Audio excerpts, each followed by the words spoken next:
What kind of spirituality needs mythology to silence reason, hierarchy to replace ethics, and devotion to suppress dissent?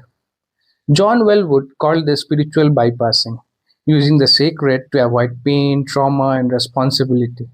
When spirituality is divorced from honesty, it becomes a defense mechanism rather than liberation. Carl Jung explained why. What we refuse to face does not vanish. It sinks below awareness and returns as destiny to control us. Now, look at the spiritual industry. Here, suffering is never examined, it is merely renamed. Poverty becomes karma, oppression becomes samskar, and mental agony is labeled the lack of surrender. By framing every struggle as a private internal debt, the industry ensures you never look at the structures causing the pain. It treats the symptoms of a broken system as personal flaws, teaching you to fix your soul so you never think of fixing society. Anger is denied, grief is spiritualized, and humility masks fear. You are told to detach from injustice, exploitation, and humiliation, but never from authority, hierarchy, or obedience. This is not renunciation, it is submission dressed as transcendence.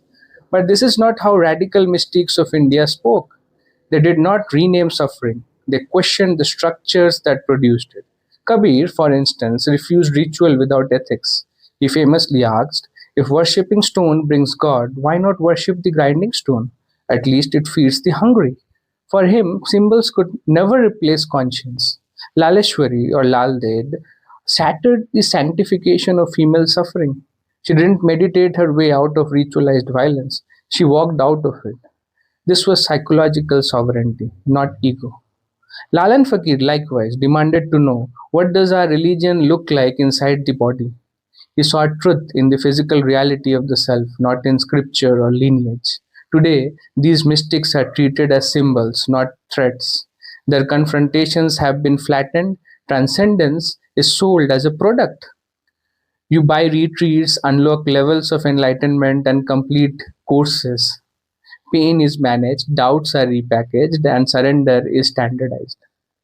The system stays pure while the individual absorbs the guilt. But original spiritual traditions were meant to dismantle egos, unsettle priests, and challenge kings. As Jung warned, light without shadow is not consciousness, it is an illusion. Real spirituality does not erase conflict, it integrates it. It does not bypass suffering, it understands it. If a teaching requires you to silence your reason to protect the hierarchy, it is not liberation, it is a bypass. And what is ignored will always collect its debt. Are you suffering from spiritual bypass?